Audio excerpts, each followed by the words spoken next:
This is the BiggerPockets Podcast, show 311. You're listening to BiggerPockets Radio, simplifying real estate for investors large and small. If you're here looking to learn about real estate investing without all the hype, you're in the right place. Stay tuned and be sure to join the millions of others who have benefited from BiggerPockets.com, your home for real estate investing online. What's going on, everyone? This is Brandon, host of the BiggerPockets Podcast, here with my co-host, Mr. David Green. How you doing, buddy? I'm doing great, actually. I am just put a housing contract a couple days ago that I'm going to be flipping with a partner, Mr. Mario Mazamuto is kind of my partner in crime when it comes to flipping houses, and we actually hold free seminars where we teach people how to hold houses, and every time I get a deal in contract, it's a good day. That's awesome. That's awesome. Yeah, Mario's a good dude. We got to get him on the podcast. I really like him a lot. We'll make that Yeah, happen. he's one of the best appraisers I've ever met, which really helps to have on your team when you're trying to figure out an ARV. It's like almost cheating. It's really cool. Yeah, awesome. And it applies to today's show because today's guest is a big house flipper. Jay Scott is known for flipping houses. Yep. And he gives some really good advice on specifically when you partner with somebody, asking the tough questions up front and spelling out what to expect rather than entering into it with some like naivete and just hoping it goes well. Yeah. And today's show gets really. I want to let everyone know a couple of things about today's show. First of all, I'm recording this in a construction zone, so I'm actually getting air conditioning put in today. So you'll probably hear hammers and saws and whatever in the background. Just ignore that. And secondly, we go really deep today into some economic things. Like if you don't know what an inverted yield curve is, you're going to learn today. Now, if you get to that point of the show, I mean, the first probably 20 minutes of the show goes really deep into this stuff. If you're like, man, this is just over my head, just stick with it because it's really, really good to know. And if it comes up later in conversation, you'll know where to go back to it. But then after that, Jay moves from how do we know the economy is bad or going to go bad at some point or going to shift to what do we do about it? And it's like just gold. He goes through like 6 rules for flipping or for buying rentals or whatever in today's market. And then also 6 things that he's doing right now to prepare. It's just solid gold. And no, it doesn't mean don't do real estate. Now is still a good time to get into real estate. It's still time to do a deal.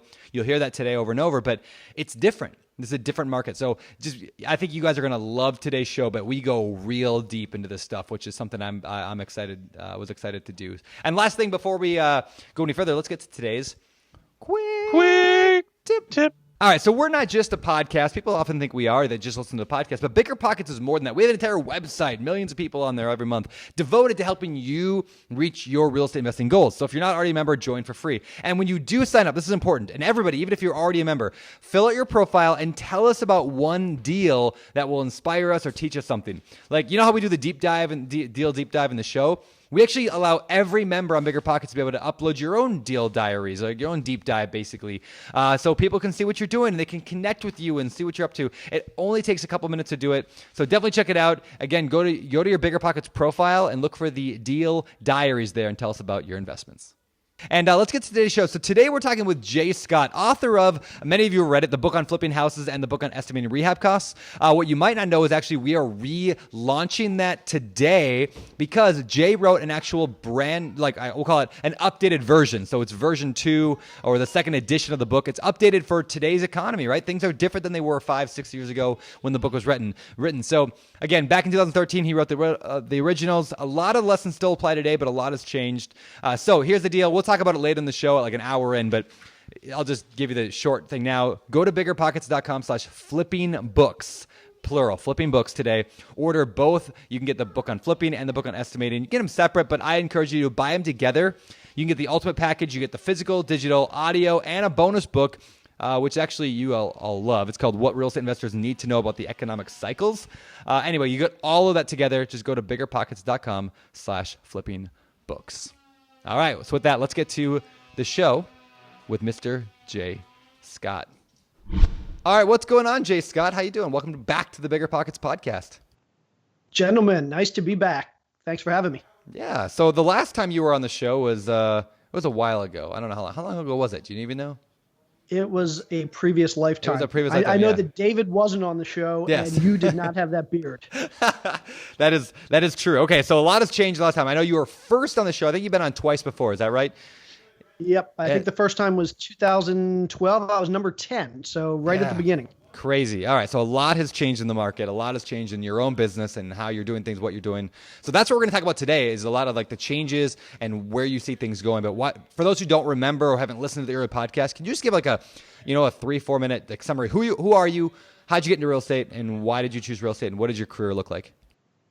Yeah, absolutely. So I got into this business. I started in the corporate world. I was a tech guy, engineer by trade, worked out in Silicon Valley for a long time and met my wife. We decided to get married. We were both working crazy hours and just not conducive for a family. So she and I got married, jumped on an airplane, moved from California to Atlanta back in 2008. With the idea that we were going to have some lifestyle business where we could have kids, we could make our own hours, we could basically be good parents and not be stuck in the rat race, like missing kids' soccer games, missing piano recitals. We didn't want any of that. So 2008, trying to figure out what we wanted to do with our lives now that we were sort of grown up. We were in our 30s. And my wife was watching a flipping show on HGTV back then before the during the last recession. That's all you saw on TV. And she said, let's flip a house. While we're waiting to figure out what it is we want to do with our lives, let's flip a house. And I thought she was joking, but she was serious. Long story short, 3 months later, we bought our first house. 2 weeks after that, we bought our second house. A month after that, we bought 2 more. And while we were trying to figure out what we wanted to do with our lives, we bought 14 houses that year. And before we knew it, we were house flipping. And it kind of just snuck up on us. It wasn't something that one day we said we want to be house flippers. In fact, I never in a million years would have imagined that's something we would do.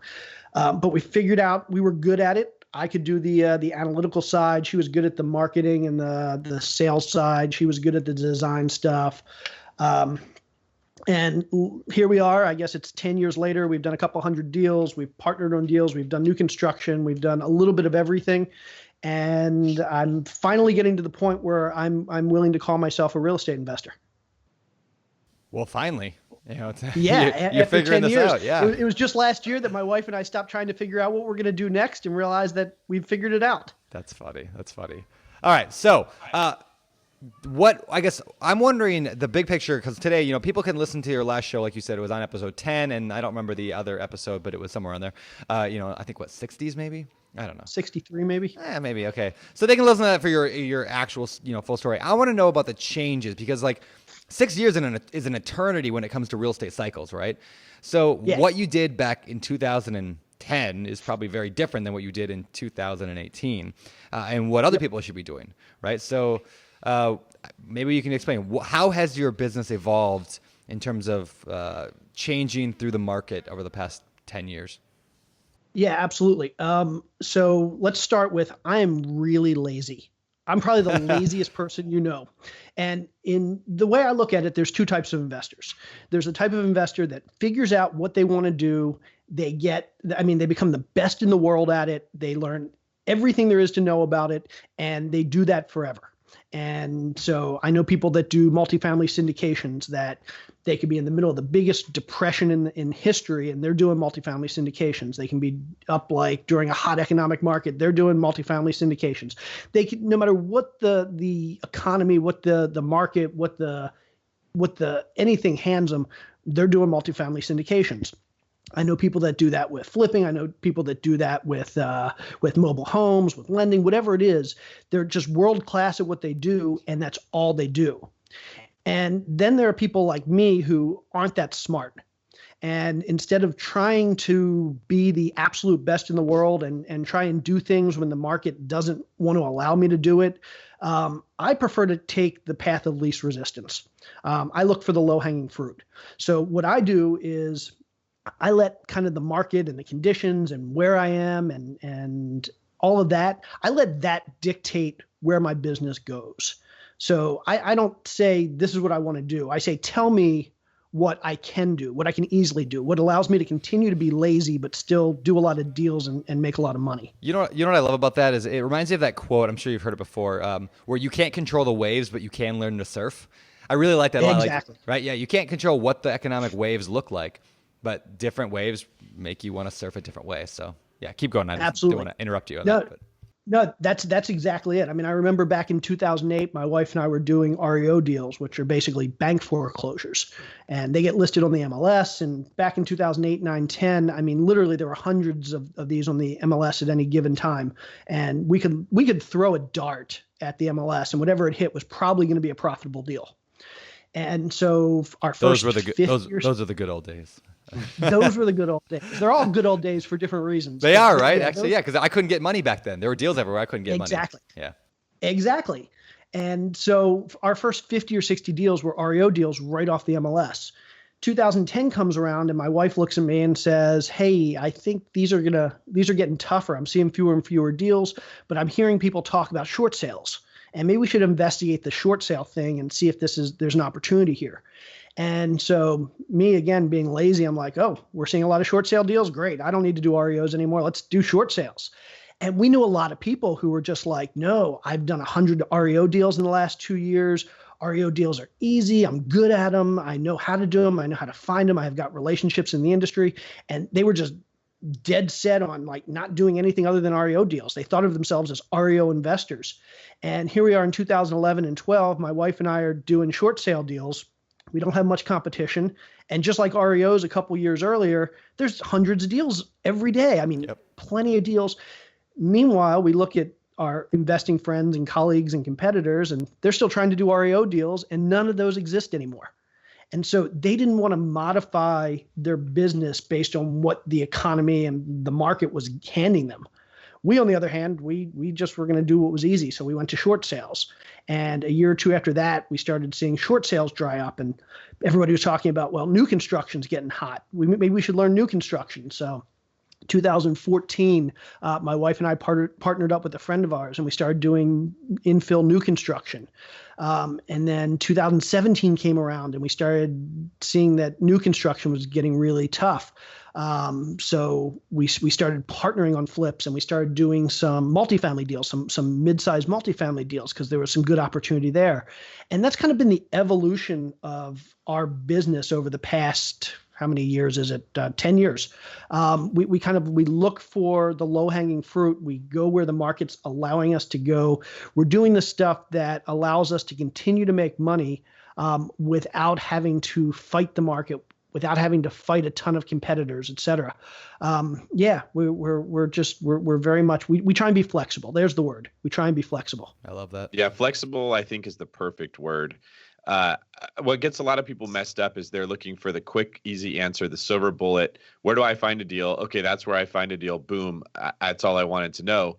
And you're in a competition when you're a real estate investor with other investors. And the thing about competition is there's never, ever going to be one thing that will always work, because your competition figures it out too. So you take like an MMA fighter, and if his question is, well, how do I tap out my opponent? There isn't one way to tap out every single opponent, because if there was, everyone would do it, and then they'd practice how to defend it. You got to learn to take what the defense gives you. That's a sports terminology, right? If you're playing football and they're giving you the run game, then you run the ball. And if they stack the box so that you can't run it, well, then you got to throw the ball. And something I've always admired about you, Jay, is you are very, very quick to adjust. Like the best teams, the best athletes, that's what they do. I think we had Ken Corsini on, was that right, Brendan? And he talked about the same thing, that he moves with the market, right? And it reminds me of Warren Buffett's quote that you want to be greedy when others are fearful, and fearful when others are greedy. Like you're always going away from the crowds. So this is really interesting, because right now we're in a hot market, and it's easy to get money. It's very easy to get money. Money's cheap, but it's hard to find deals. So a lot of people are worried, like, oh, it's too late. The market's at the top. There's a correction coming. There's a shift coming. Can you tell us, Jay, if that's a concern someone has, what are some of the things you look for to know that, yeah, that's the case? We're headed into a shift. Yeah, absolutely. So first of all, we'll step back. I don't think I'm smarter than anybody else when it comes to changing up my strategies. For me, I am never so heads down focused on day-to-day activities in my business that I don't take time to look up and keep a tab on what's going on around me. I always like to know not just where the market is today, but I like to look at the signs of where the market's likely to be tomorrow or next month or next year. We don't know for certain, but markets move in cycles. The economy moves in cycles. The real estate market moves in cycles. Every market moves in cycles. And people talk about, well, depending on who gets elected president, this is what we can expect. It doesn't matter. Whoever gets elected president, whoever's in Congress, whatever's going on in the world, we're going to see ups and downs in our economy. It's happened for 200 years now, and it's going to continue to happen. And maybe the ups will be a little bit higher, the lows will be a little bit lower, or the cycles will happen a little bit faster or slower. But the given is that we're going to see these cycles. The economy is going to go up, the economy is going to go down. And what we need to be able to do is kind of recognize where we are in the cycle and recognize all the factors that influence us as real estate investors and how they change throughout the cycle. And I know you guys mentioned stuff like lending. So yeah, back in 2008, we could find 1,000 deals, but finding money was tough. Interest rates were higher and lenders weren't lending and there was no private money out there. I mean, these days, everybody and their brother has IRA money that they're just like desperate to put to work. Back then, you tell somebody, hey, do you want to give me some of your retirement money for real estate? And they just looked at you like you had 5 eyes. Yeah. So, and you'd go to a RIA meeting and there weren't hard money lenders there looking to give you money. I mean, everybody was looking for money and there was nobody there with money. So yeah, things change and no time is a good time or a bad time. If you know what you're doing, if you can modify your business correctly, if you can change up your strategies correctly, every time is just as good. Every time is just as bad. It's the key is knowing where you are and what the market's allowing you to do and not trying to fight that. Yeah. So what are some of those indicators? Like what are the things that you look for? Yeah, so I'm no smarter than anybody else, but I like to do a lot of research and reading on this stuff. And there are a few big predictors of like those big economic shifts. Like we've been in a bull market or a hot real estate and hot economy for about 10 years now, 8 years now. Typical cycle. I mean, again, I don't want to bore people with this kind of these details, but a typical cycle lasts 6 or 7 years. We're 10 years into this cycle. Yeah. So statistically speaking, there's going to be a change coming. Is it next week, next month, next year, 2 years? We don't know. But sometime soon, there's going to be a change coming. I mean, just the timing of the market. And I mean, you look around you, we all see things heating up. We see like just real estate prices going through the roof, and it's really hard to find deals. And there's all this money out there that's desperate to find a home. Anytime you have more money than you have deals, that's an indication that things are getting super hot. But then, aside from like the timing thing and the observation thing, there's also this economic data that you can look at. And there's a lot of really good economic data that has predictive value, that if you look at this data, you can say, hey, these are kind of the shifts we see every time before there's a downturn. And so there are a few pieces of economic data I like to look at that kind of allows me to kind of gauge how close we are to that top of the market. One of them is just unemployment numbers. So typical unemployment we expect to be in the 4 to 5% range. And we all know that when unemployment goes higher than 5%, that's a sign of the economy getting weak. But what a lot of us don't realize is anytime the unemployment rate goes below 4%, well, that's a concern also. Because when unemployment goes below 4%, that means that people are happy, people are good, everybody has jobs, people are making lots of money. The problem with everybody making lots of money is that there's a lot of demand for products and services. So businesses are like, I need to produce more. I need to build more factories. I need to hire more people. I need to buy more equipment. And the problem is if you have to hire more people and the unemployment rate's at 3.6%, there's only one way to hire more people, and that's to pay them more money. And when businesses pay people more money, we have inflation. And when we have inflation, well, things cost more. And when things cost more, that hurts the economy. The government's going to raise interest rates and blah, blah, blah, blah, blah. So anytime, and I know I dragged that out, but anytime you see an unemployment rate go below 4%, that's an indication that the economy is likely going to slow in the near future. We're going to see inflation. We're going to see a hike in interest rates to slow down that inflation. So I like to keep an eye on unemployment. And right now, that 3.7 number, I think it is today, is awesome. But it's not sustainable. Yeah. So that's the first thing I look at. Another thing, and this is probably the most popular thing, but a lot of people haven't heard of it. I know I'm hearing more talk of it these days. It's one of those things that more people are starting to hear about with the economy where it is. But there's a thing called the yield curve.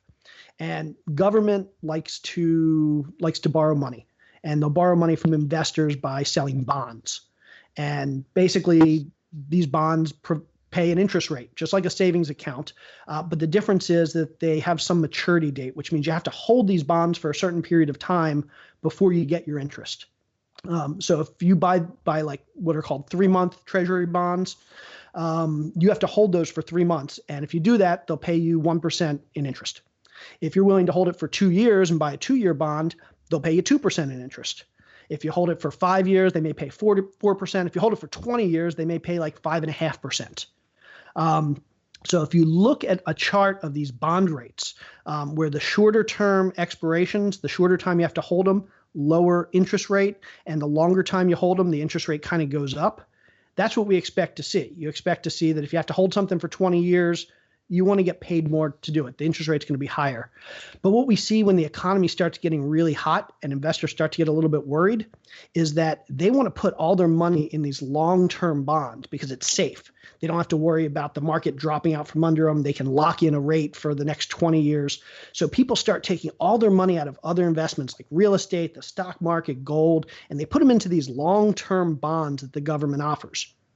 And when there's a whole bunch of demand for these government bonds, what happens is the government says, okay, well, we don't have to pay as high interest rates anymore on these bonds to get people to buy them because everybody wants them. So they lower the interest rates.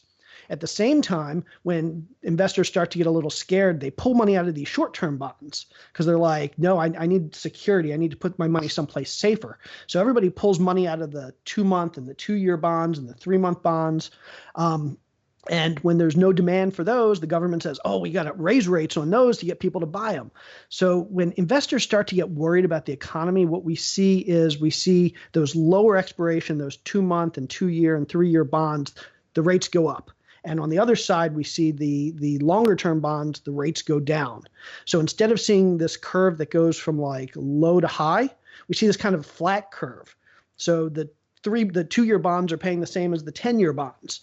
And that historically has been one of the best indicators. That's called the yield curve, by the way. So if anybody hears the term yield curve, it's basically this graph of interest rates for different bond expiration periods. When you see the yield curve go flat or even get inverted where the 2 and the 10-year are higher than like the middle ones, historically for the last 60 years, that has been the absolute best predictor of an impending recession. And what we're seeing these days is that we're seeing a flattening of the yield curve. And in fact, anybody that is on Facebook probably saw this big article that came out last year that we saw our first inversion in the yield curve, meaning for the first time since 2007, I think, the curve kind of inverted a little bit. And so now everybody's starting to yell recession, recession, recession. That doesn't mean we're going to have a recession next month. But generally speaking, when you see that first inversion in the yield curve, we're generally within about 18 months from our next recession. So that's been a really reliable indicator. So do we know that we're 18 months? Of course not. Things change, cycles. This cycle could be different than all the previous cycles, but they say history is the best predictor of the future. And in this case, history is telling us that we're probably within a year or two of a recession just based on that. Do you have any indication, if that's true, do we have any indication, first of all, like how bad it's going to be? I mean, are we looking, and do you think, at another 2007? And some of this is just opinion, of course, but are we looking at another 2007, 2008, or what do you think? So I've heard people say, and when I say people, I'm talking about economists that are well respected. I've heard some say, yeah, this isn't going to be much. It'll be a little downturn. It's not going to look anything like 2008. I've heard other people say that this could be like bigger than 2008. So we talk about the economy going in cycles, and we have this, what I was talking about, this like 6-year cycle. It's called the business cycle, where the economy kind of goes up and down and up and down. And for the last 200 years, it's averaged about every 6 years. So we saw it in 2001, we saw it in 2008, we saw it in the early 90s, whatever. There's also these longer cycles. And so there's this really long cycle that lasts like 100 years, 50 to 100 years, and it's called the long-term debt cycle. And so anybody that's read guys like Ray Dalio or Peter Schiff, who are to some degree pretty well respected, have probably heard this long-term debt cycle. And so some of these guys are saying that like we're due for like the 75-year downturn, which the last one was the 1930s, the Great Depression. And so there are a lot of people who are saying that the next one could be the big one, like the biggest downturn since the 30s. So nobody really knows. Another indicator I really like, though, is something called the Buffett indicator. And this is kind of a cool one for anybody that's into the stock market. So Warren Buffett likes this, and that's why they named it after him. But basically, they say that like you can look at the total value of all the stocks in the stock market, what we call the market capitalization of all these companies, and you compare it to the gross domestic product, basically the total output of our entire economy. And you do a simple division problem. You take the market cap of all the companies, you divide it by the gross domestic product, and you get a percentage. And that percentage is generally somewhere between 50 and 150%. And what they say is if it's between like 80 and 90%, those companies in the stock market is fairly valued. If it's under 80%, the stock market's undervalued. If it's over 90%, the stock market is overvalued. And typically over, again, the last 200 years, what we've seen is the stock market kind of always comes back to that average number, that 80 to 90% number. Well, today, if you look at the Buffett indicator, the Buffett indicator says the stock market's overvalued by about 40 to 50%. So if you believe that metric, that says that we've got 40 to 50% to fall in the stock market before it gets back to what would be considered a reasonable valuation based on our entire economy, based on the GDP. So that's another indicator that, hey, we could see a 40 to 50% drop in the stock market before things get back to where they should be. Now, again, this is all historic. Who knows what is going to happen in the future? But it's another good indication of what could potentially happen. So, yeah, there are a lot of these indicators. I think it's important to note to people listening, we don't need to live in fear of a recession happening. What we're not saying is, oh my God, the world's going to end, run and build a bomb shelter, right? It's more about preparing for it so that you're in a position to take advantage. Like things are going to change. They're always going to change. The people who adapt to change are the ones who build their wealth the fastest. And that's kind of where we started off this podcast with flexibility, right? So we know the stock market could be affected. Other things can be affected. Right now, you're not getting much money if you buy bonds because everybody wants them. That's where everybody's running to. Yep. And in my opinion, that's one of the reasons that you make money with real estate is because like it isn't affected nearly as much by this stuff. When there's inflation, prices go up and rents go up, but your payments stay the same. When you're in a bad economy, everybody else loses their house. And so there's more stuff to buy. Like there's always a play you can make no matter what the economy is with real estate. So Jay, I'm going to let you comment on that. And then after, can you follow that up with what are some actionable things people can do right now to prepare for this shift that we think could be coming? Yeah, and that's great because it's funny because my very next point was going to be when I look at where we are in the market, when I take that time away from heads down on my business and I'm kind of looking at the bigger thing, I'm asking myself two questions. One, what's working now? What should I be doing now to make money? And two, what should I be doing now to prepare for the next part of the economic cycle, the next thing that's coming? Because once you get there, a lot of times it's too late. So yeah, you asked the question and we were thinking the same exact thing.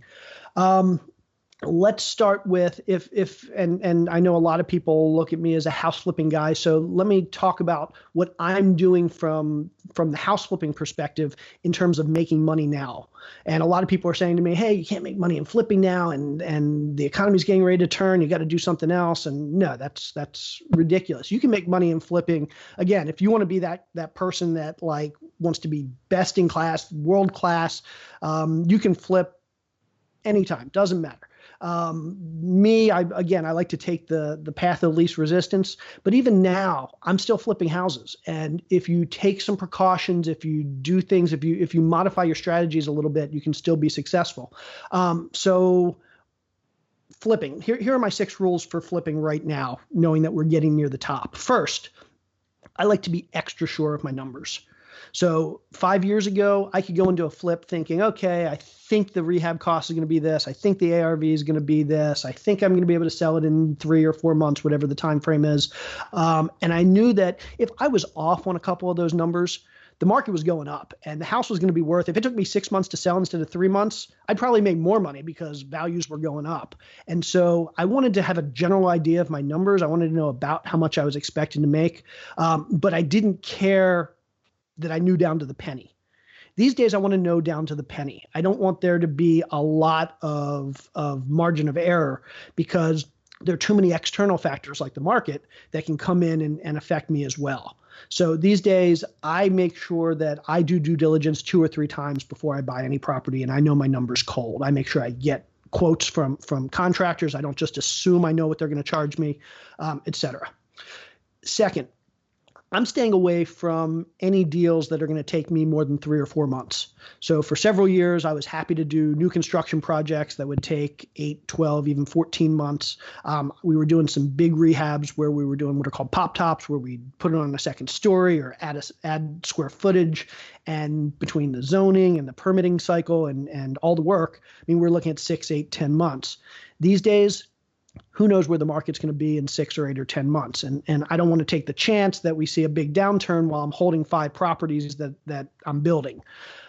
So we're pretty much sticking with shorter projects these days. We're trying to only do things that are going to take 3 or 4 months to buy, renovate, and resell.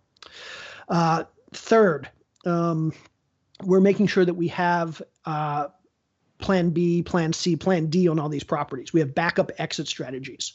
So again, 2, 3, 4, 5 years ago, I knew that if I bought a property to flip, there was a 99.9%, I'm making that number up, but I knew there was close to 100% chance I was going to be able to flip it. Unless something crazy happened, I was going to be able to flip it. These days, who knows? If I hold a property for 3 or 4 or 5 months and the market starts to change and the buyers go away or the buyers start looking for a different type of product, I could get stuck holding that property. So I like to know that if I can't flip it, that I have reasonable backup strategies. And those backup strategies could be hold it as a rental, do a lease option on it, turn it into some type of commercial space or short-term rental, or even like with some of my small multis, perhaps I could turn parts of them into warehouse space. Whatever it is, having a backup strategy where I can either get rid of it and not lose a lot of money, or I can preserve some cash flow on the deal so that I can hold it for the next 2 or 3 or 4 years until I can eventually flip it. Number 4, I'm avoiding thin deals. So I like to tell people tell me, what are you looking for in terms of profit margins these days? And so what I like to say is figure out the biggest drop you could imagine the market taking right now and make sure that's your minimum profit target. So if you think the market could potentially drop 20%, then go into all your deals with the goal of making 20%. So that way, if your worst case fears are realized, you're still going to break even. I love For me, that. yeah. So my number's always been about 15% cash on cash return on these deals, or cash on ARV. So for me, I think 15% is kind of like where I see the most drastic scenario of a downturn in the near future. I don't think that's going to happen. But if somebody said, what's the worst case scenario in the next 6 to 12 months? I'd say, I don't think we're going to see this, but worst case I could see being 15%. So if I know I go into all my deals expecting to earn 15%, worst case I should break even on those deals. So number 4 is I'm trying to avoid thin deals. 5, think about leverage more. So I know a lot of flippers for the last few years, they haven't really thought about borrowing money for their flips. They were trying to get 100% financing on the purchase, 100% financing on the rehab, trying to be out of pocket as little as possible. The problem there again is the same thing. If you think the market could drop 15%, you have 15% built in, and the market drops 16%, you're not just losing your money now, you're losing your lender's money. So what I like to tell people is don't leverage any more than you absolutely need to. It also gets affected by the fact that that as the market, if the market starts to soften, which we've seen in some markets, you're going to be holding those properties longer. And when you hold properties longer, you have more holding costs, you have mortgage payments every month. So reducing your holding costs is important. And generally the biggest contribution to holding costs is your mortgage. So approach leverage a little bit differently. Don't borrow the money just because you can. Sure. Only borrow as much as you need to borrow. And then finally, number 6, I'm telling people stay away from the high end. Typically what we see is that when the market slows down, the first types of property that slow down are the higher end properties. So if average property in your area is selling for $300,000, don't flip $900,000 properties, because when the market starts to soften, those are the ones that are going to slow down first. Yeah. Jay, on that note, what do you feel about investors who are completely 100% dependent on the Airbnb model, that they're targeting those tourist happy places that get tons and tons of people that are staying and they don't have any vacancy, and that's what they're betting on? Yeah, so definitely not my area of expertise, but I do have a couple thoughts. One, and this isn't from the real estate perspective, but just from the economic perspective, that when the market turns, the first thing we see less tourism. We see people traveling less. We see people taking fewer vacations. And so I have a feeling that there are going to be a lot of people who are running their numbers on these Airbnbs, assuming today's occupancy or vacancy rates, depending on how you look at it. And they're going to get caught with their pants down when the market turns and they suddenly find that people aren't traveling as much, people aren't taking as many vacations. Number two, with Airbnbs, consider that when the market turns, and if it's anything like it was in 2008, and I'm not saying it will be, but if it's anything like it was in 2008, a lot of homeowners start to rent out their houses. Because they can't afford their mortgages, they're moving back home, they're doubling up with friends, moving into other places, and they do their best to hold on to their houses until the values come back up, so they start renting them. And with this new Airbnb model that's just taken hold the last few years, I have a feeling that when the market turns, instead of renting their houses to retail renters, there are going to be a lot of homeowners who think, hey, maybe I can do this short-term rental thing. And so I think there's going to be a lot of competition for Airbnbs from just regular homeowners looking to rent. And then finally, there's a lot of regulation coming down the pipe with Airbnb. I know both local municipalities and at a national level, there are some people that find these short-term rentals to be threatening to other industries. And so they're trying to pass regulation that's making it a lot more difficult for short-term rental owners to stay in business. So again, not my area of expertise, but I'd say always be familiar with the legislations that's out there that can hurt people. Yeah, I love that. So, okay, so can you recap real quick, just one sentence each, what those 6 points are, in case people are taking notes and they want to jot it down and missed one? Yeah, absolutely. So 1, be certain of your numbers. 2, stay away from long rehab, stay away from new construction, anything that's going to take you an extended period of time. 3, have a backup strategy, have a plan B, plan C, plan D. 4, avoid thin deals. So know what you think your worst case drop in the market is and make sure that that's your minimum profit target. 5, avoid leverage at all costs. Only borrow money when you absolutely have to.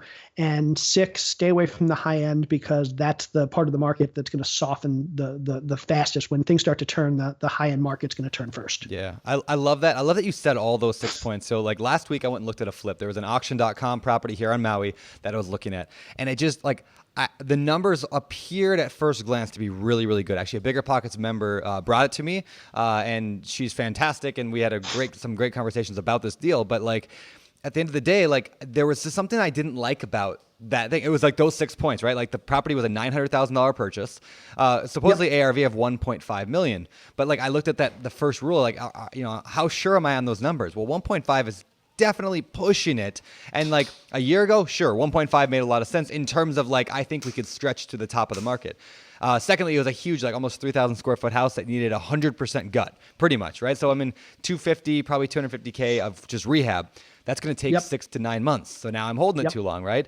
At the end of the day, the profit margins looked good. It was $175,000 profit, but if I'm off on my ARV, it's not 1.5, it's 1.4.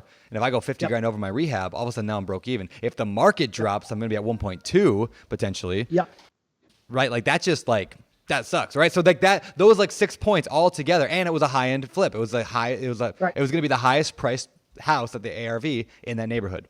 So for all those reasons, and you probably didn't have a backup strategy. And there was no backup. Yeah. Yep. I always said if I'm going to flip a house at that level, I want to make sure, especially if it's here in Hawaii or in a nice market, I want to make sure it has we call them Ohana units, an extra unit, a duplex or whatever, some extra space that if I had to, now I could rent out both of them, hold it as a rental. I'm not only making 2%, 1% of my money or breaking even, maybe even losing a little bit, but I'm not You can hold I can hold it, and that's fine. I'll hold it through a 5-year, downturn. So again, for all the I'm glad to hear you say that, because that's what was bugging me, is it kind of violated all 6 of those points, and so I'm glad I didn't go forward with it. But at the same time, it went up for auction, on auction.com, and nobody ended up. I think that the highest bid was 800, and it didn't meet the reserve. So other people looking at the deal too, the highest anybody else wanted to pay was 800, and it didn't work out. So it's an interesting point too, where I don't think that the banks who put this, it's a foreclosure, I don't think they've realized that the market is changing quite as fast as investors are realizing. A way to this is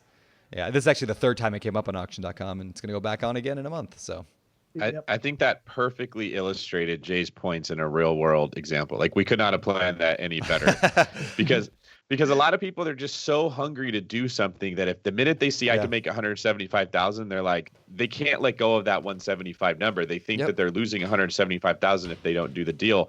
But when you look at it practically, man, a few things adjust a little bit. Your rehab goes a little over.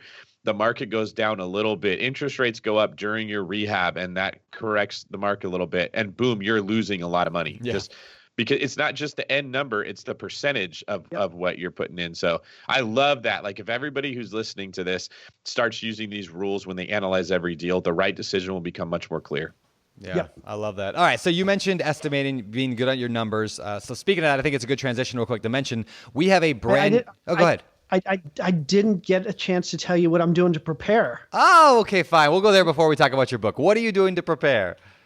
Yeah, see, again, everybody's thinking about how to make money today. Nobody's thinking about how to prepare for tomorrow. Okay, what are we doing to prepare? Go, tell me. I'll make it quick. Here are 6 things I recommend people do to prepare. Here's the 6 things I'm kind of doing. 1, I'm moving assets to cash. People hear this phrase, cash is king. It's a pithy little phrase that we throw around. Sure. But let me tell you something. When the market turns, anybody that was around in 2008, 9, and 10, they know that lending was really tight, and the people that were getting the deals were the ones that had the cash. So I'm a big believer in right now, hoard any cash. Don't spend cash on things you don't have to. Don't buy thin deals just to have money out there. I'd rather have the money sitting in a bank account waiting for a great deal to come along than to put it into a marginal deal right now. So hoard cash. 2, now's a great time to open credit lines. I'm not saying people should take out credit. I'm not saying people should run up their credit cards or open a HELOC and take out the money, but have the money available, because the next best thing the next best thing to cash is a credit line. So I went out, I own my house outright. I've never had a mortgage on my house, but I went out about 6 months ago and I got as big a credit line against my house as I possibly could. I want to know that I have that cash available in the case that some awesome deal comes along and banks have decided they don't want to lend to me anymore. So I don't ever have to use that. It costs me nothing to have it sitting there waiting. But I'm telling people, raise your credit card limits, get your HELOC, get your personal line of credit, get your business line of credit. Just have that money available in case you need it. Along the same lines, build credit. Now's a great time for anybody that doesn't have great credit. Start building your credit, because right now you can go to a bank and you can get a loan with a 660 credit score or 680 credit score. Again, anybody that was around in 2008, 9, and 10 knows that you're probably looking at 720 or 740 to get a loan. And it takes 6 months, 12 months, 24 months to build your credit back up if your credit isn't good. So if your credit's not good, now's a good time to start focusing on that, because by the time you get it to the point where it's 750, you're probably going to need it. I like to say, if you, again, going back to the, assume the worst case scenario you can think of in the market. If it's 15%, 20%, whatever it is, get rid of anything that can't handle a drop of that amount. So if you're holding a flip that can't handle a 15% drop, figure out how to wholesale it or get rid of it now. I like to say the same thing on the rental side. If you can't handle a 10% drop in rents or a 10% drop in occupancy, and you think that's the worst case scenario, get rid of that property. So don't ever go in thinking the worst case scenario is going to blow you out of the water, because you don't want that. Restructure short-term debt. So I'm a big fan of interest rates are relatively low right now.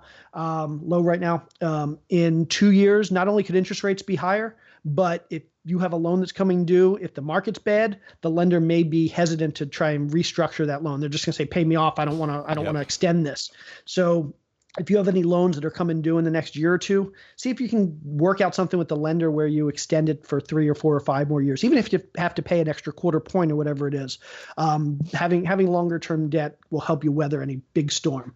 And then finally, and this is a big one, especially for house flippers, if you see the market start to turn in your area, cut your losses. I see way too many people, or I saw way too many people during the last downturn who basically chased the market down. They bought a property and one day they realized, oh, this sucks. I'm going to have to break even on this property because of the market. I don't want to break even. I'm going to wait a couple months. I'm going to keep marketing it and see if I can make just a little bit of money. And then a couple months go by and they're now down 1%. And they're like, oh, I don't want to lose money. I'm going to hold on to it and wait for the market to like get me to break even. And before they know it, they're down 5%. And 3 months later, they're down 8%. And they basically chase the market down because they don't want to lose a little. So they end up losing a lot. So big piece of advice for any flippers out there. Once things start to turn, you're going to lose buyers. You're going to have people that can't get lending. The market's going to continue to drop. It's not just going to jump back up. So don't chase the market down. If you see you're going to take a little loss, nothing wrong with a little bit of a loss. It's better than a bigger loss after more time. So those are my 6 pieces of advice on how to prepare. Nice. I like that. So we got 6 rules for investing in this market, and then we got 6 things to prepare. I love that. I think that's smart stuff. So, all right, now can you run over that list of 6 again, real quick? Just sum up real quick. Yeah. One line each, and then so people can take notes. Go ahead. Yeah. Number 1, hoard cash. So move as much as you can to cash. Number 2, open as many credit lines as you can that you're comfortable opening. 3, build credit. So if your credit's bad, get it good.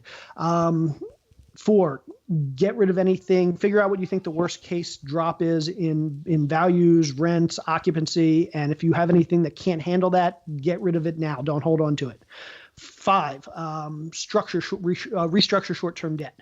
So negotiate with your lenders to basically extend any debt out further than a year or 2 at this point. And then number 6, if the market starts to turn, don't chase your losses, just get out. Perfect. I love it. All right. Now you're going to let me talk about your book? Yes, books. All right. So, but we are going to go to the deal. Yeah, I must. We are going to go to the deal deep dive in a second. And actually, I'm really, really fascinated by your deep dive topic today. I know what we're going to talk about, and I'm super excited to talk about it. But before we get there, I do want to mention that, as you said, you can still invest in today's market. It's just like surfing, right? We got to learn how to ride the wave. And right, is that why we are publishing a new edition of your 2, groundbreaking landmark books, the book on flipping houses and the book on estimating rehab costs? Yes, thank you for bringing those up. I'm very proud of those books. So for those that don't know, I published these 2 books. These were the first 2 BiggerPockets publishing books ever published. They were very first. And yeah, it was actually your idea. I mean, your idea. You came to us and you're like, "Hey, I wrote some books. Would you guys like to publish them?" We're like, "I don't know. Is that a thing? Can we publish books?" And it started. I think we have to give Josh some credit there too. Okay, Josh gets some credit too. But yeah, that started the entire thing of what has become the largest. I don't know, most of the top real estate books now are BiggerPockets books, including yours. And now we got a second edition. So tell us about that. Wow, I get credit for the whole BiggerPockets publishing empire. So I wrote these books, the first edition of these books back. I started in 2011, wrote through 2012. So with the flipping book, it was very focused on the way the market was back then, and everything we've been talking about back then, things were different.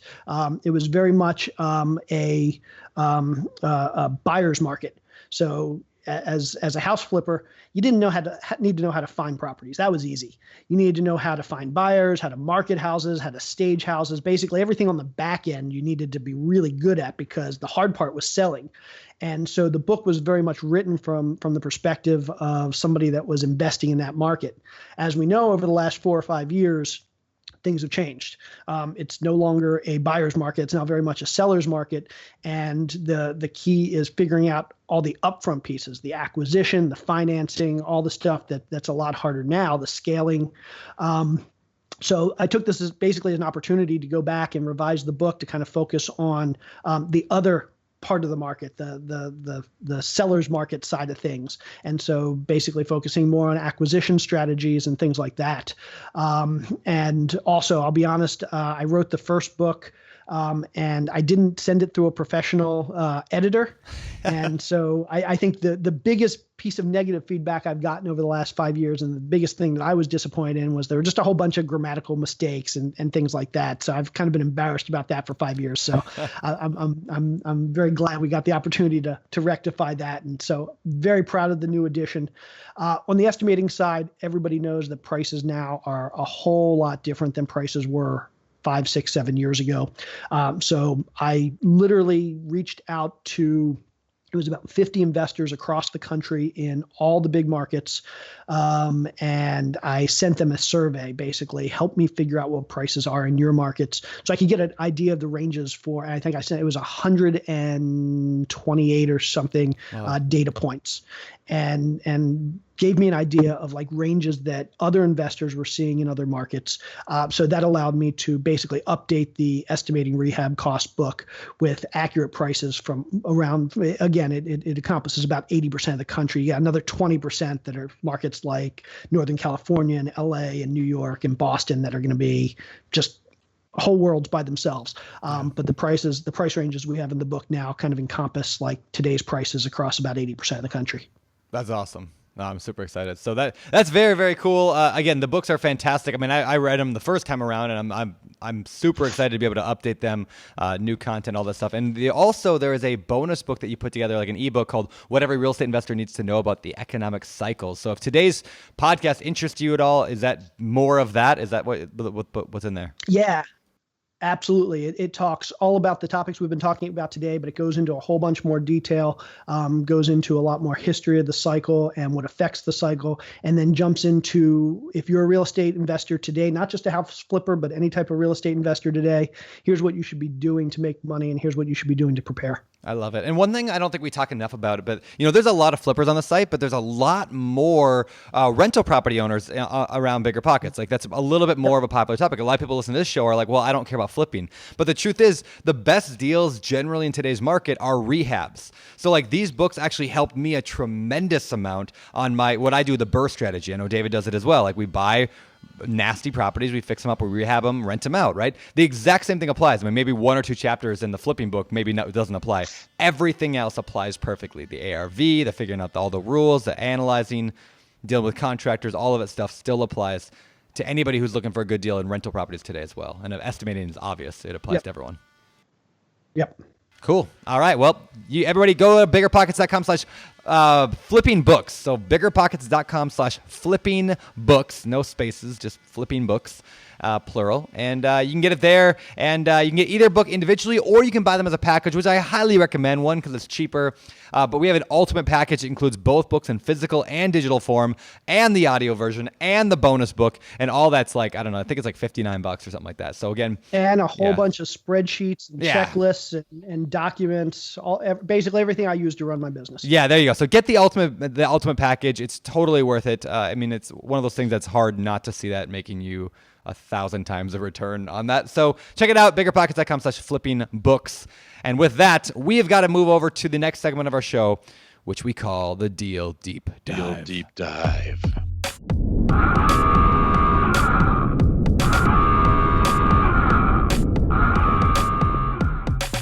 All right, let's get to the Deal Deep Dive. This is the part of the show where we dive deep into one particular deal that the guest has done. And today we're going to talk to Jay about, I believe, a multifamily property that you bought. I don't know if we call it you flipped it, but you bought it. We could call it maybe flipped it. Anyway, tell us about it. Yeah. So, like, first of all, what was that property? Like, what was it? So this was a 38-unit property in what we refer to as a tertiary market. So small market. It was Columbus, Georgia. I would call it a C- property when we bought it, maybe even a D property when we bought it. Rents were in the $400 to $550 range. A number of Section 8 or the equivalent of Section 8 renters down there, people getting government assistance. So 38 units. We purchased this last November, so just over a year and a month or two ago. And okay.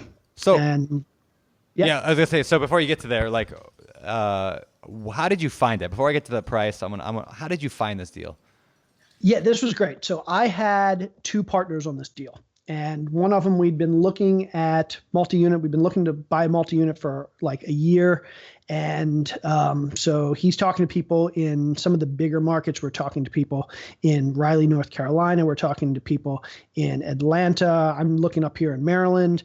And we're realizing that the primary markets and the secondary markets just aren't really going to work out for us. Sure. And so he's talking to somebody in Atlanta who said, no, you got to go to some of the smaller markets. I'm a big fan of Columbus, Georgia.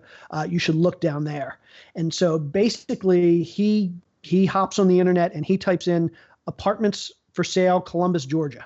And the very first thing that pops up is an expired LoopNet listing from like 4 years ago, from 4 years before, for this 38-unit deal. And he was like, well, it's expired. It's been 4 years. I wonder if this guy still has it. Maybe we can put something together. So he calls the guy and the owner, and the guy says, yeah, we sold that thing 4 years ago. But I just took it back in foreclosure. We did an owner financing, and I took it back a month ago. I haven't figured out what I want to do with it yet.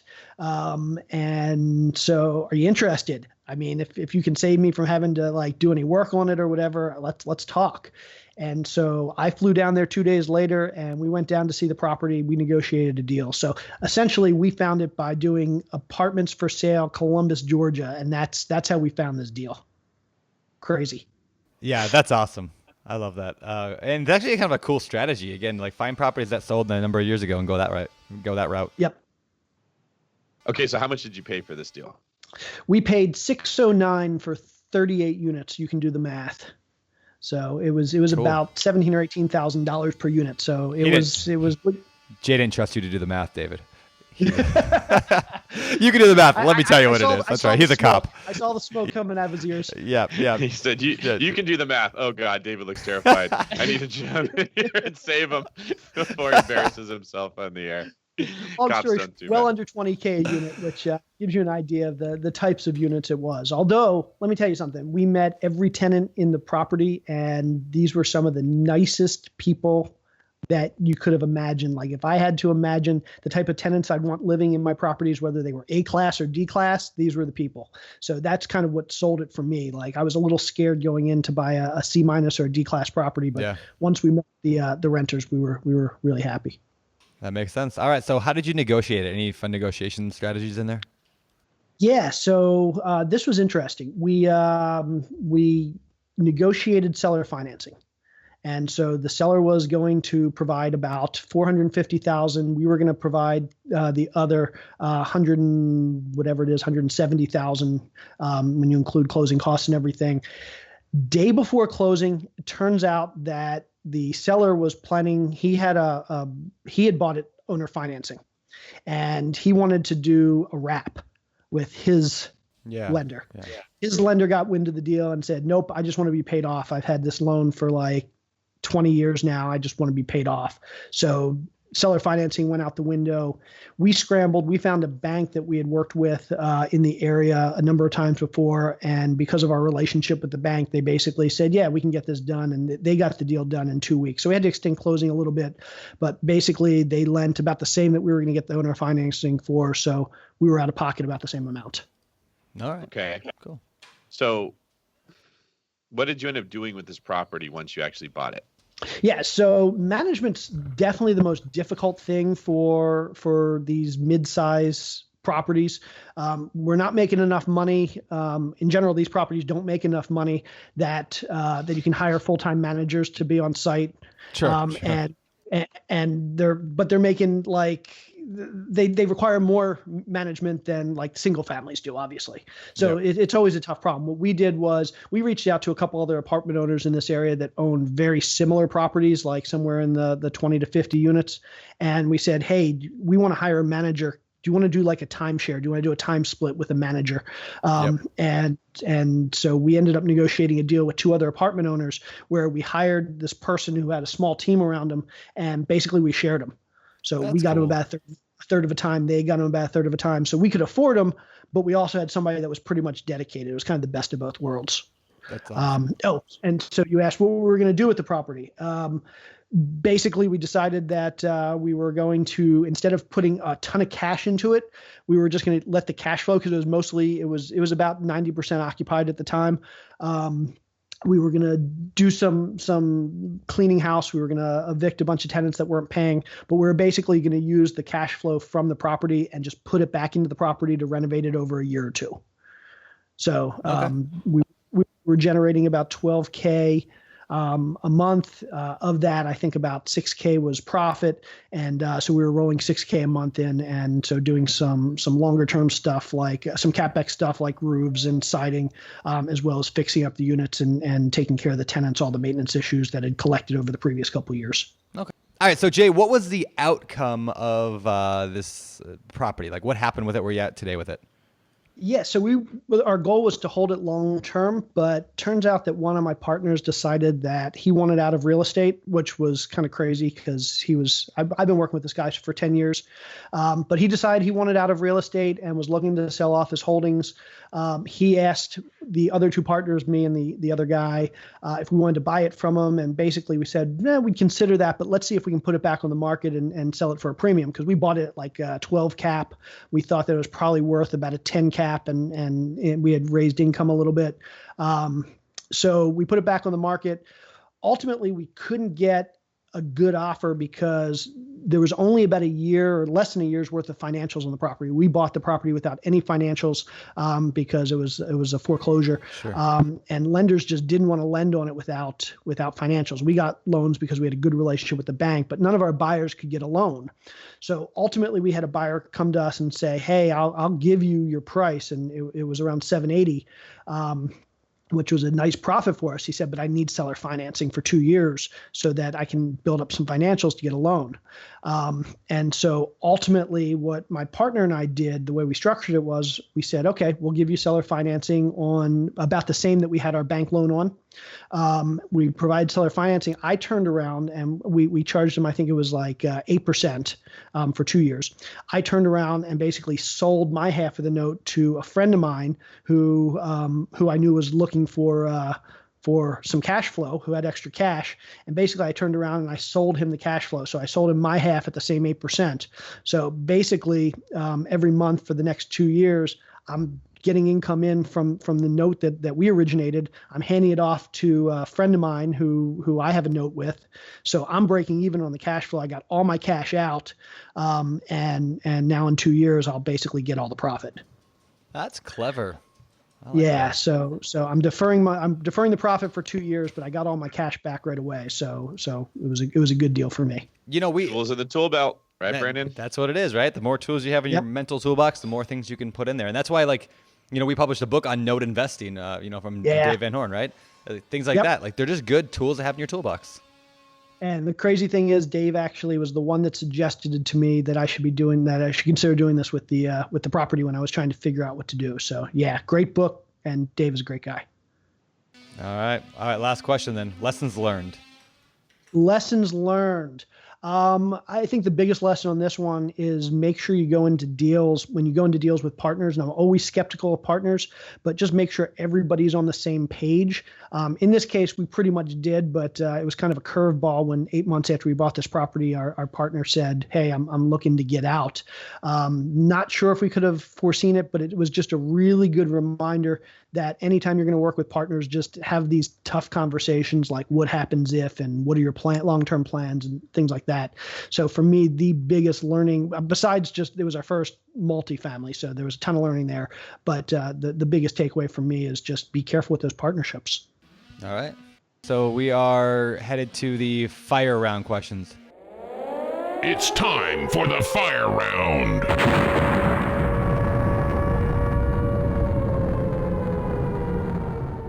All right. Next up is today's fire round. Now, these questions come directly out of the BiggerPockets forums asked by you, the members. Jay, we are going to fire them at you, and you're going to answer. Okay. First question. I've been working to find, this comes from Jackson Howell in Georgia, by the way. I've been working to find and make my first deal happen. With the numbers still working, but tighter, are you willing to pay a higher price to make the deal happen? Jackson. Hey, how's it going? So that's a good question. And I would say that these days, again, 5 years ago, my answer probably would have been different. I would have said, yeah, if your numbers are tight, most likely the market's going to kind of help you out over the next few months, and you'll probably sell it for more than you were planning to. These days, I'd say don't do a tight deal. Better to do no deal than do a deal that's really tight or a deal that's going to put you at risk. You don't want that first deal to go south and then you never do your second. So I would say as painful as it is to hear, go look for a better deal. All right, good answer. Next question. This one comes from Ricky Wiley. He recently had a nightmare experience with a general contractor, and he asks, what are the top things to look for when choosing a dedicated, reliable contractor? Yeah, if I knew the answer to that question, my life would be a whole lot easier. Now, so if you're looking, so here's some things to look for. One, get references, and don't just call the references. Don't just email the references. Say to the references, hey, can I come look at the job they did on your property? Because one, you have the risk of, yeah, he's just giving you the name of his best friend who's going to tell you he was a client but really wasn't. But two, if you can actually see the work that they did, you can get an idea of like their quality. You can get an idea of the scope of the job. Is it the same scope that you're looking to do on yours? And also when you're face to face with that reference, you can ask the tough questions. You can ask things like, so did he show up on time? And was he on schedule? And was he on budget? And these are things that if you're doing it over the phone, people can lie to you over the phone. You may never know. People are going to be less likely to lie to you in person, and it's a lot easier to tell if somebody's lying to you or kind of hedging when you're in person. So these days, when it comes to, especially for big jobs, I have no qualms basically say, give me some of your references, calling those references and saying, hey, can I bring you a coffee and let's meet at the property and talk about it there. Two, I always like to get my references from other investors. So don't just call somebody off of Craigslist or some other social media site. Find another investor that recommends this person. And then three, the best way I've found to get contractors, and I've been saying this for 10 years, is good contractors hang around with other good contractors. So if you have a great contractor that you've worked with, he's not going to recommend somebody who isn't going to make him look good. I've never had a good contractor recommend a bad contractor to me. Generally, if a contractor is going to recommend somebody, it's just the opposite. It's like, I'll give you a name, but I can't vouch for the person. Even if he loves the person and knows he's great, they're always going to hedge because good contractors don't want their reputation to be hurt by somebody they recommend. Yeah. So the best way to find contractors is find one good one and ask for references. They're going to be good. Ask them for references and just build your network like that. David always says rock stars know rock stars, RKR. Absolutely. Yeah. That's RKR. There you go. Okay. I need to not be so verbose. Good principle. I love it. Okay. Last question. When it comes to rehabbing, what are some ways to save money? I'm thinking along the terms of using less thick countertops, smaller trim in the bedrooms, not painting the garage, cheaper cabinets, lower end vanities, stuff like that. Where are the areas where you can make cuts? Yeah. So it's funny. I think I answered this question on the forums. Oh, funny. So here's the thing. There's a direct relationship with how much you spend on the rehab and the resale value, the ARV. And so you can cut anything you want. You can use thinner countertops. You can use all white paint instead of using multi-tone paint. You can use cheap doors and cheap light fixtures. You can not replace the stained carpet. You can do whatever you want, but you have to factor in the fact that that's going to impact the ARV. And there's nothing you can do. There are no shortcuts you can take in the rehab, at least ethically, where it's not going to impact the ARV. So ultimately what I tell people is run different scenarios. So run a scenario where you use cheaper countertops and you use cheaper flooring and you use cheaper paint and this and that, and model out what your profit would be with that ARV. And then figure out what the ARV would be if you used marble countertops and nice hardwoods and whatever, and then model that scenario out with that ARV, and then model out 10 more scenarios where you add square footage or where you tear the whole thing down. You can run lots of different scenarios, but just keep in mind, whatever work you do is ultimately going to impact the ARV.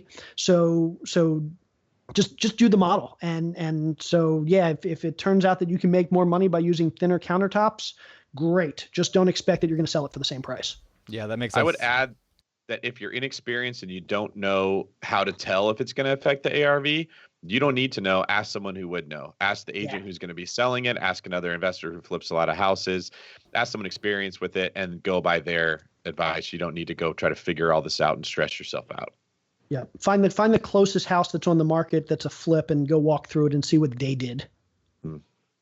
And just real quick, if people want, like Jay suggested, running multiple scenarios, which I think is a fantastic idea. Just to throw this out there, if you are a BiggerPockets Pro member and you're using the BiggerPockets calculators that we have, the flipping calculator, rental, BRRRR, wholesaling, whatever, you can actually, not many people know this, but you can duplicate a report. So you can run the report one time, and then you can actually it's called make a copy. You just click on, I think it's more actions or something like that, and you make a copy of it. Now you have two, and you can relabel that one, version 2 or high end, low end, and you can make as many copies as you want. It keeps them all in there, and then you can adjust them separately. So you don't have to rerun the numbers entirely if you're using the BiggerPockets calculator. So just a little quick tip for you there.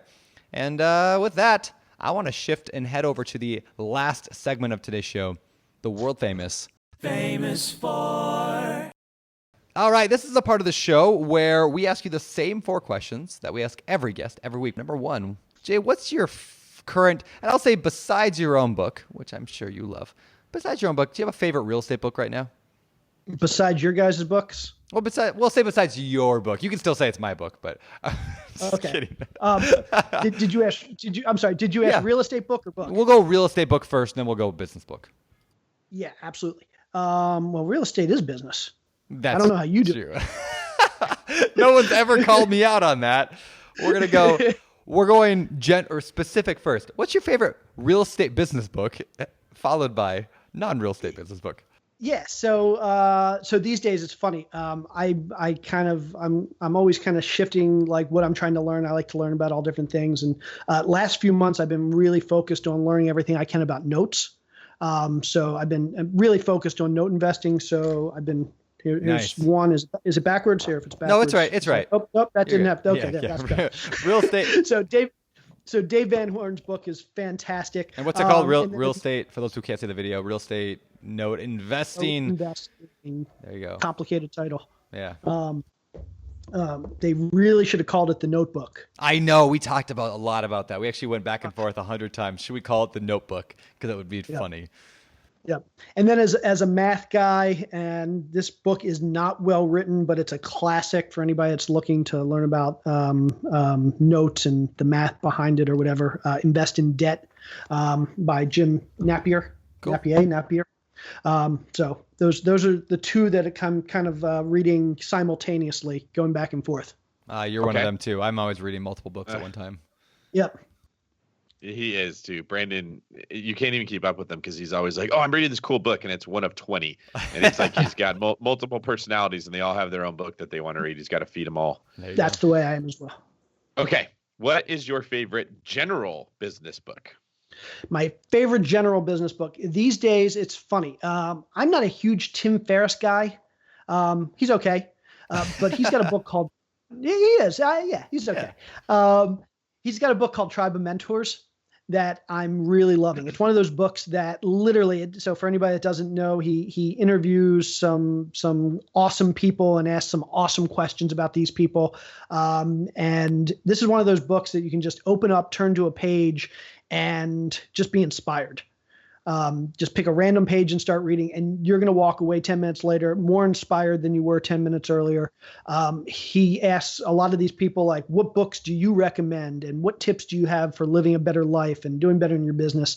And so I've walked away with some awesome tips. Half the books I'm reading right now are based on recommendations from Tribe of Mentors. So I'm sure somebody's mentioned that book before, but I'm enjoying it. I'm actually not sure if anybody's ever recommended it, but go ahead, David.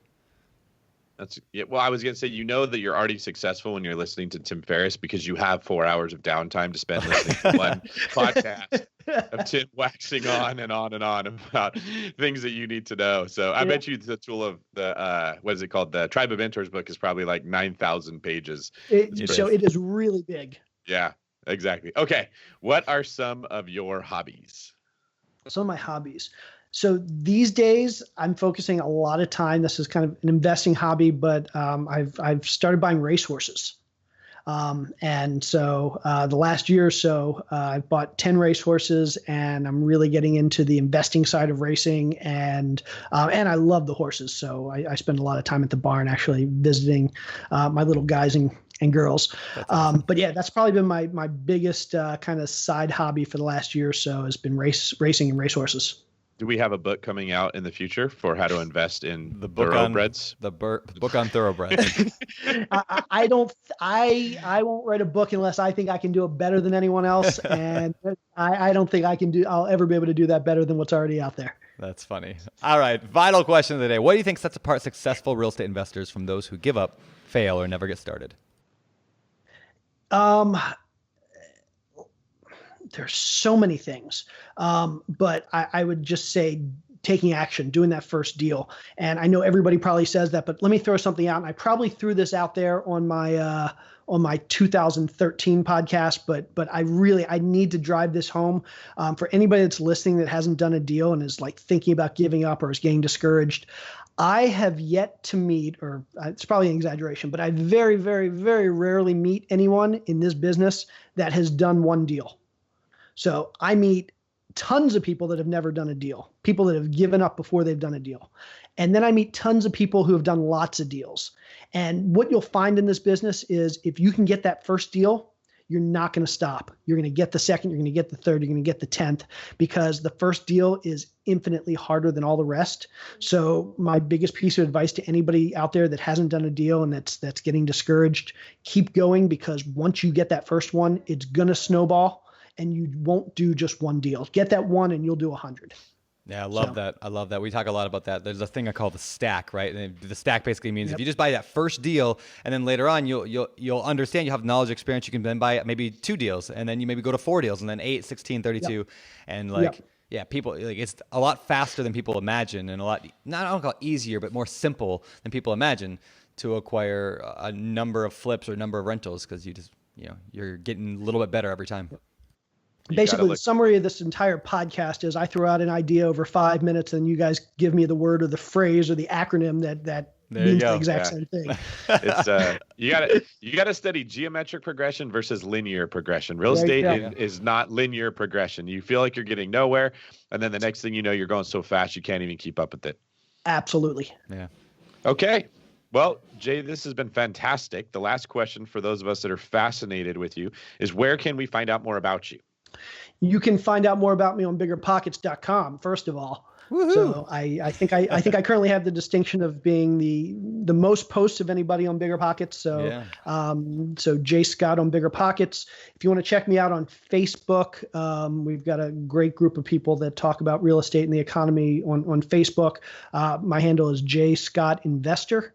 And my website is 123flip. And if anybody ever wants to send me an email, the letter J at 123flip.com. All right, good deal.